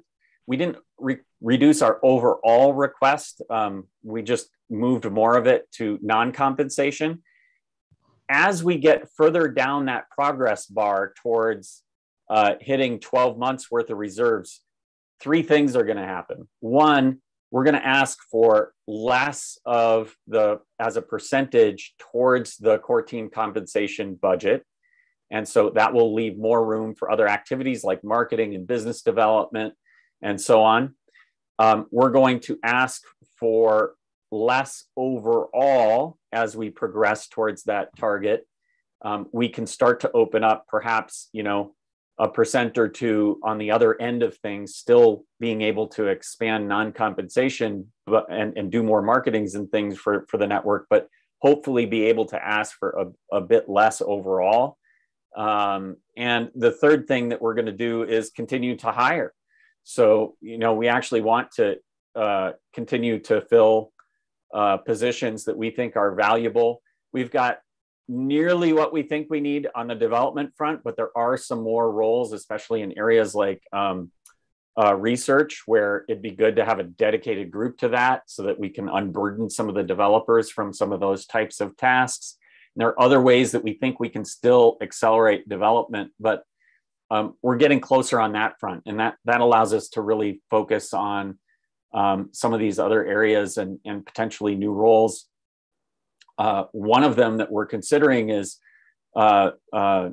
investment relations, someone who's dedicated to reaching out to institutional type investors, family offices, high net worth individuals, things like that, and communicating with them on a regular basis, communicating with our masternode owners more frequently or in richer ways, richer content ways. So I think there are more things we can do on behalf of the community in order to help ramp up Dash. But you'll see a combination of these things happening.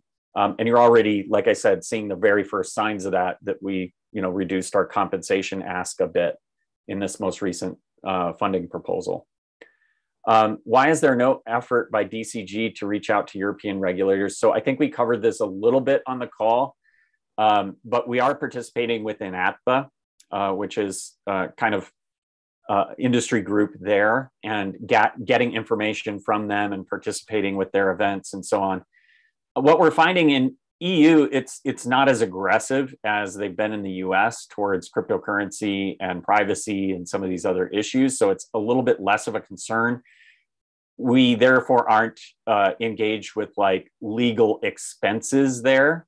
That's the reason it wasn't mentioned in the proposal, is because we're not actually expending much resources there.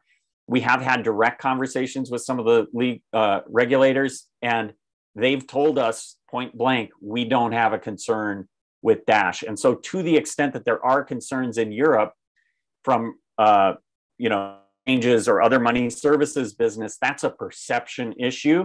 And it's good to know it's something we're able to communicate with them about, but that becomes more of a business development type activity at that point rather than a regulatory fight. So, it's just less of an aggressive market, I would say, towards projects like Dash. Thanks, Ryan. But we're monitoring it, obviously, Yep. There is one interesting question, probably you will be quite happy to answer. What Dash provides as a payment system is already provided by almost all credit cards. What makes Dash special and unique?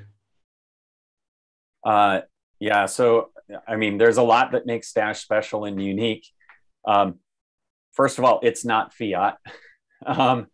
When you're dealing with credit cards, oftentimes you're dealing with fiat. There are some prepaid debit cards, but Dash is non-custodial. You don't have to store your money with a third party that could go bankrupt, that could have financial issues. Your funds are accessible to you at all times, regardless of what's happening with the government, with regulators, with any number of issues. And so it's self-sovereign money.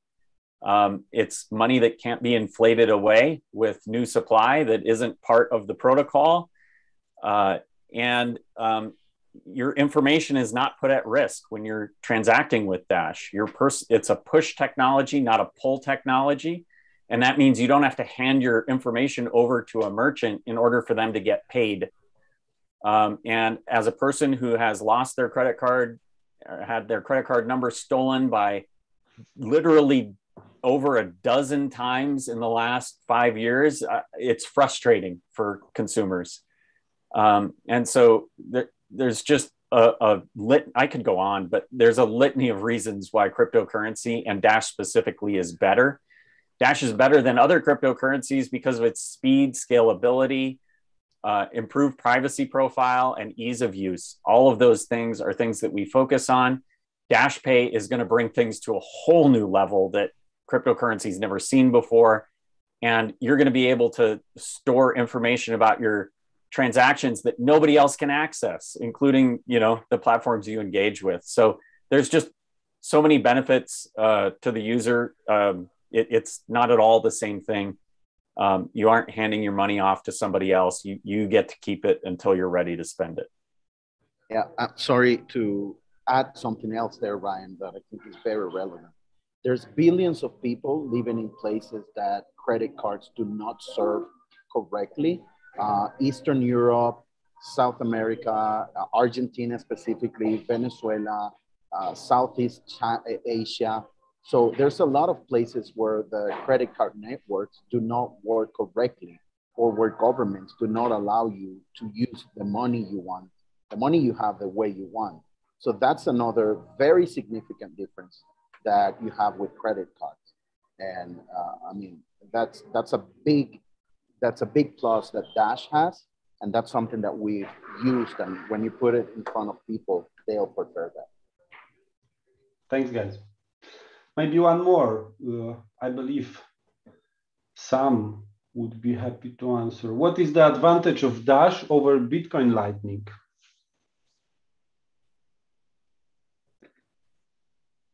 You are on mute, Sam. Sorry about that. Well, I'm going to answer with DashPay. In DashPay, what you can do, well, I'm going to assume that they're asking about the future DashPay system. In DashPay, you can create a contact request with somebody. For example, I want to make future payments to Arden. So I create a contact request to Arden. Arden accepts my contact request. And this creates a payment channel between the two of us.